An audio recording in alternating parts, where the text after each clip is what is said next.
The idea for Many Hands started in a dentist's office. One of our founders was waiting to have her teeth cleaned and was flipping through a People magazine and saw a story about Impact 100 in Cincinnati, which is a giving circle, a collective giving organizations in Cincinnati, and it's one of the Impact affiliates.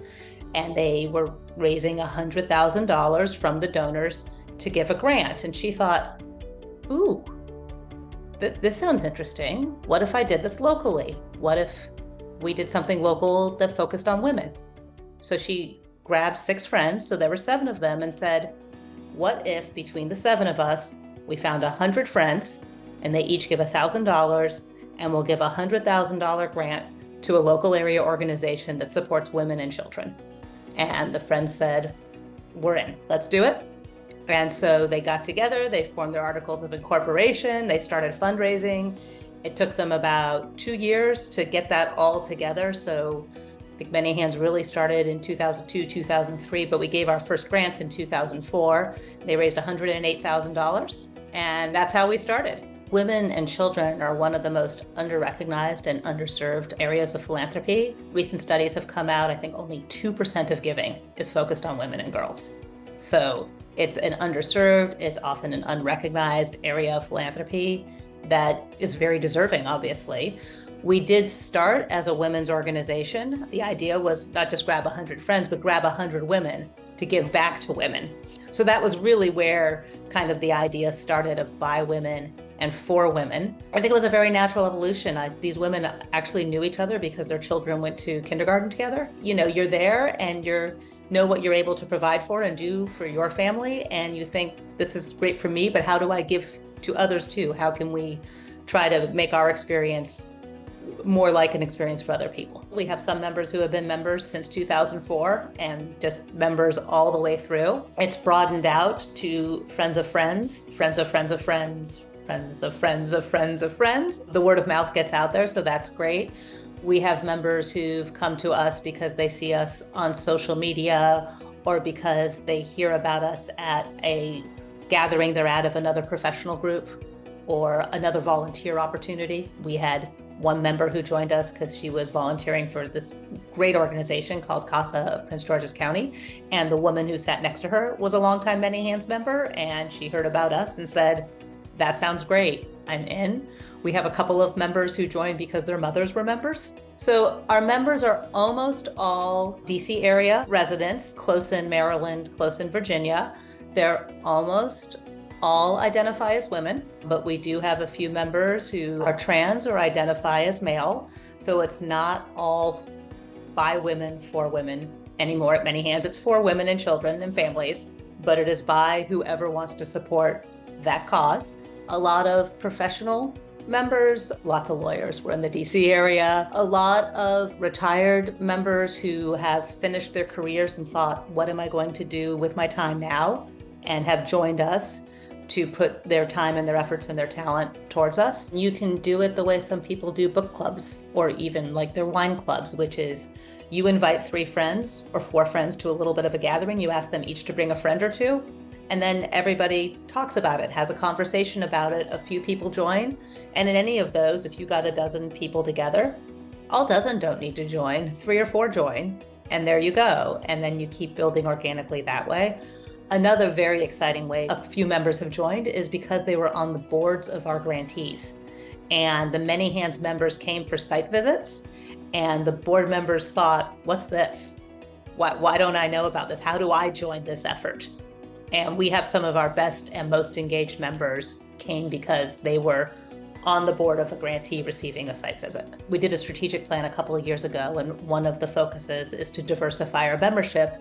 And one of the places we'd like to diversify is to bring in younger members. And as we did that dive and that work last year, we realized that 500 number was a bit of a barrier for a lot of women under 35, and 300 was a much more comfortable number for them to be able to join this kind of effort. And so there's a constant evaluation and pivot to make sure the way you are structured is meeting your members or your potential members where they can be. We grant out 4 grants per year, and we are divided into 4 focus areas, all serving women, children, and families in socioeconomic need. Our 4 focus areas are economic empowerment, education, health, and housing.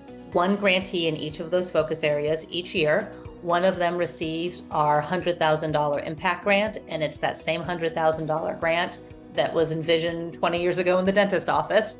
So that stayed the same, but the partner grants have grown. We've always given originally 2 and now 3 additional grants. We added a focus area in 2016. So that's how we went from 2 partner grants to 3. So we've always given out these partner grants, but in 2004, they were $4,000 each, because we raised $108,000 that year. Last year, we raised $310,000, and our partner grants were $70,000 each. So the partner grants have grown over time, and they're determined by that year's fundraising, so we never know exactly how big the partner grant will be. We really take the $100,000 impact grant, look at what's left over from our fundraising, after we've paid our few bills, divide it up 3 ways, and that's what the partner grant's going to be. We do have a minimum of at least a $500,000 a year operating budget. We want to make sure our grantees are able to meaningfully use the money we're granting towards their mission, which is in turn our mission. But there's the budget ceiling for our organizations has actually come down over time, because the goal has always been to grant to smaller organizations that are less well known, that have fewer sources of funding, and where the kinds of grants we're able to raise will have a very meaningful impact on their operations. When we first started, it was a $15 million cap for the size of the organizations that could apply. That got reduced to $10 million. That got reduced to $6 million. And we may even be reducing it to $5 million. So we're trying to reach the smaller organizations who often don't receive grants in the size that we're giving it. For us now, it's unrestricted funds. We did a strategic plan, we're in year 2 of it, and that was the major change in grant making in our strategic plan, was we are giving out only unrestricted funding. We used to do programs or projects or general operating expenses, but the applicant would specify how they intended to use the money. That's gone. It's unrestricted funding. We have our vetting process. We have our member committees that determine who our grantees are going to be. We do our work to get to know the organization. And we determined, once we get to know this organization, know their great work, know their mission alignment with us, it's up to them to use the money as they best see fit to serve their mission. We do some work on the front end, and there is some burden on any applicant, of course, to do an application and to participate in a site visit if they're selected. But in our strategic plan, we really did look at, let's try to reduce those burdens as much as possible within our framework. So we wanted to lean as much as we could within our framework into trust-based philanthropy. So for us, that was unrestricted funding. For us, we heard from a lot of organizations that our application period was long and that was burdensome. They would apply in November and we give out our grants in May, and 6 months is long. So this year we're shortening that to 4 months. They'll apply in January, they'll still get the grants in May. And so we are doing all the things we could identify that we could achieve within the parts of our framework we felt we couldn't move to reduce the burdens on the organizations. If our fundraising is successful this cycle, we're going to pass that $3 million mark this cycle. And I think about the women who founded this, and I don't think any of them ever thought we'll give away $3 million.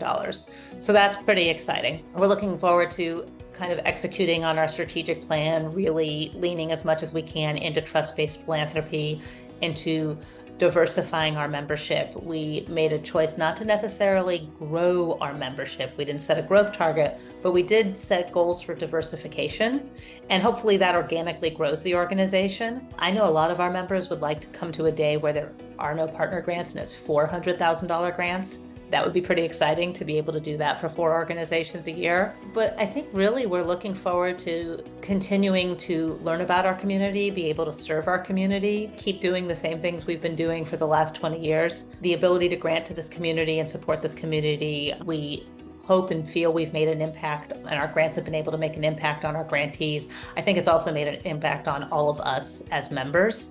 And so continuing to support our members and make them better engaged and better informed philanthropists. Those are the goals. There's 2 pieces to collective giving. One is pooling those donations so they kind of have this multiplier effect and they can have this impact that your single check could never have on its own. But also the process of collectively choosing your grantees. So it's shared dollars and shared values. And those 2 things together are so powerful and so empowering to the members and then to the grantees.